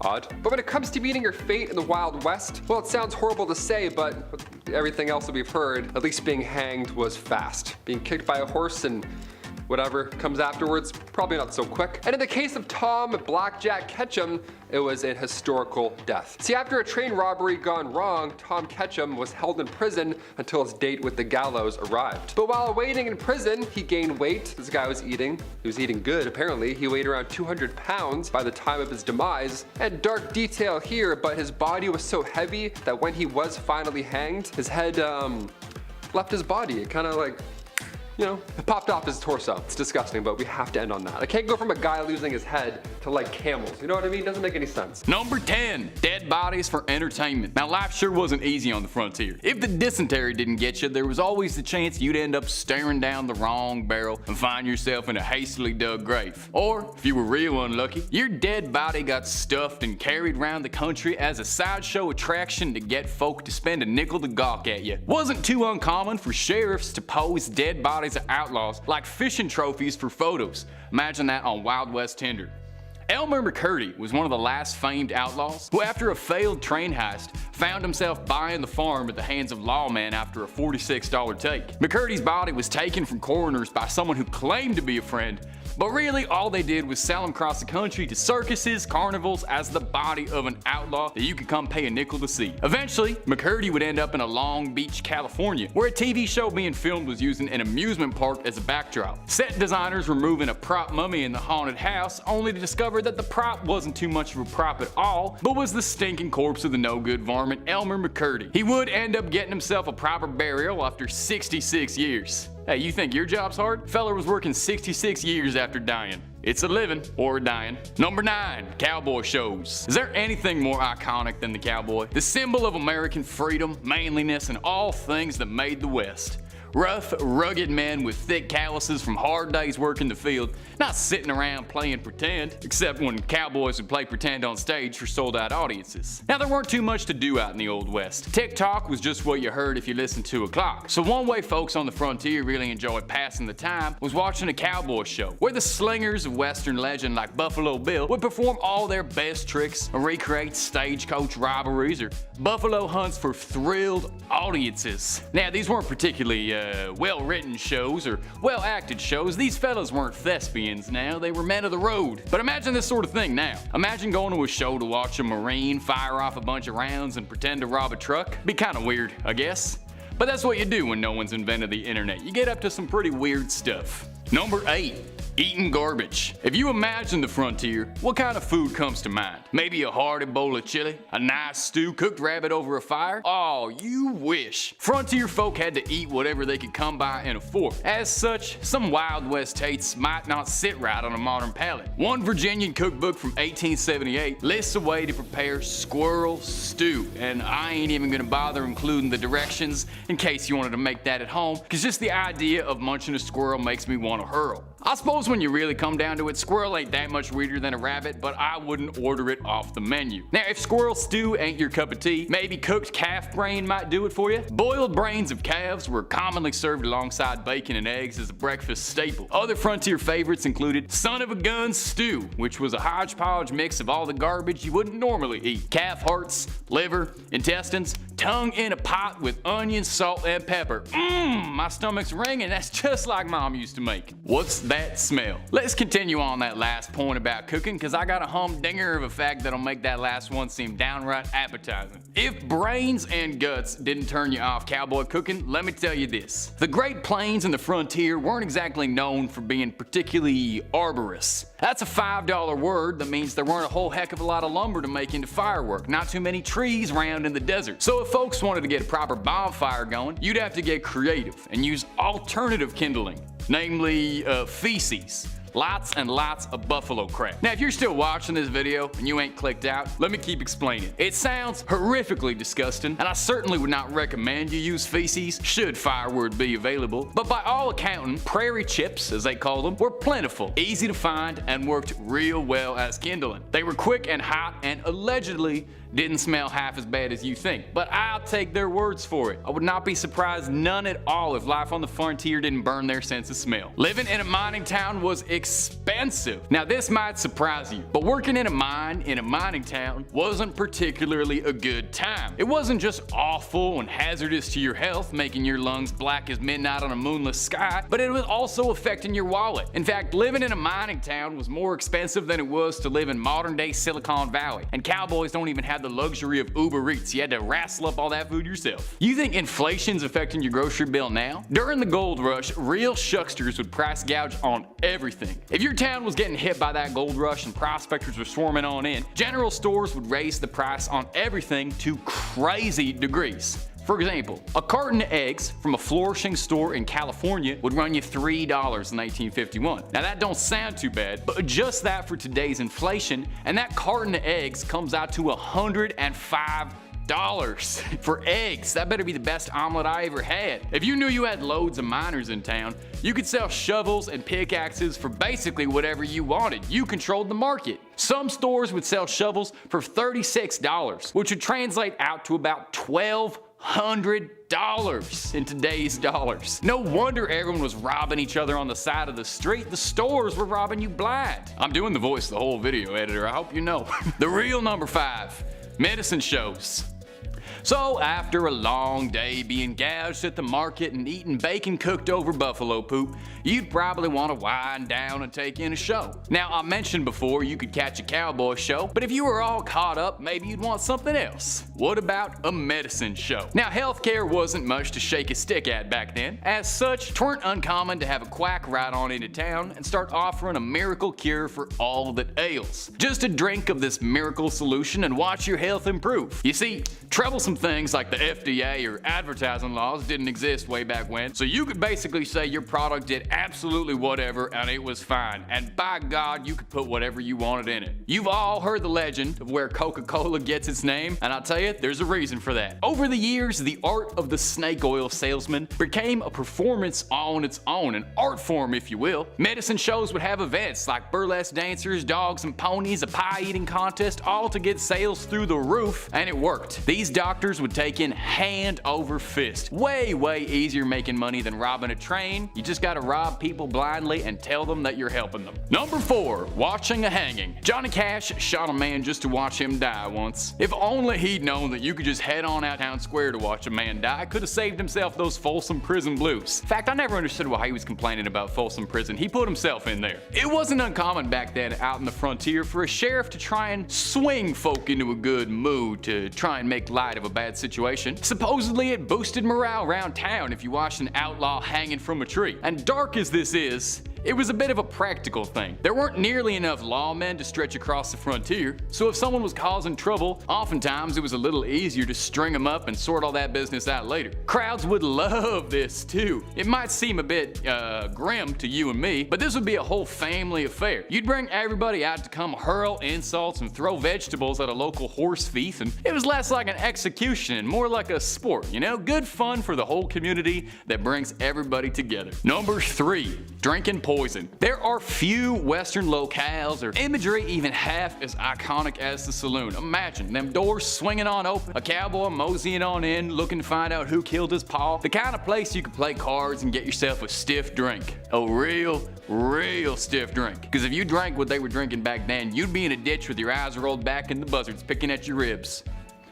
There really were not many laws or regulations way back when it came to what you could serve, so bartenders got real creative with what they put in their cocktails. Old West drinks had great nicknames like cactus poison, coffin varnish, tangle leg, which all sound mighty appetizing. Or maybe you're fixing for tarantula juice, a drink sold in Sierra Nevada which contained actively toxic poisons and wood grain distilled from turpentine. Goes down easy with a little bit of a kick. Of course, drinking this wouldn't just have you feeling silly, but it would also give you a sensation that you had things crawling through your skin, muscle spasms, lockjaw, but hey, it's still better than drinking Mountain Dew. Number 2, crooks were celebrities. Celebrity worship ain't nothing new to the United States.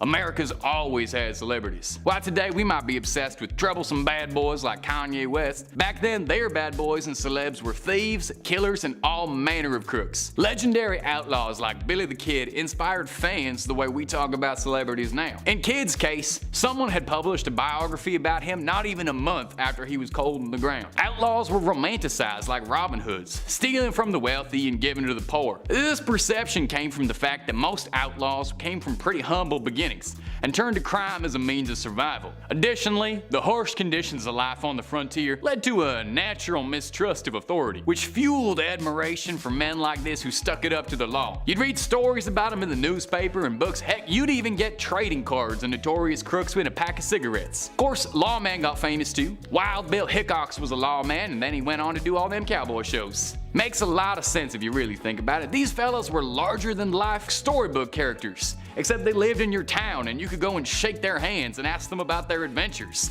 Of course those people would become heroes. And number 1, anyone could be sheriff. When you think of the Wild West, and a sheriff in particular, you might rustle up the image of a square-jawed, handsome fella in a white hat that protects the people of his town from all kinds of evildoers. Well, maybe for John Wayne and Clint Eastwood, but the truth was sheriff was hardly the glamorous position the movies make it out to be. The sheriff was basically just a guy. Each state had their own requirements for being sheriff, and none of them really had anything to do with how equipped you were for the job. Now, many towns were rapidly expanding and needed law enforcement, but there were very few formal qualifications for such a thing. As a result, many sheriffs were frequently untrained and inexperienced, lacking any sort of skills necessary to enforce the law. In some cases, sheriffs were appointed based on their political connections, ain't that the truth? Which led to all kinds of corrupt folk taking on the role of sheriff and using that power to benefit themselves. Heck, there weren't even rules about criminal records. You could very likely have a convict as your sheriff. In one infamous case in Bannock, Montana, their town's sheriff was allegedly running a conspiracy gang of stagecoach thieves on the side as a part-time gig from looking after the town. To serve and protect indeed. Whew!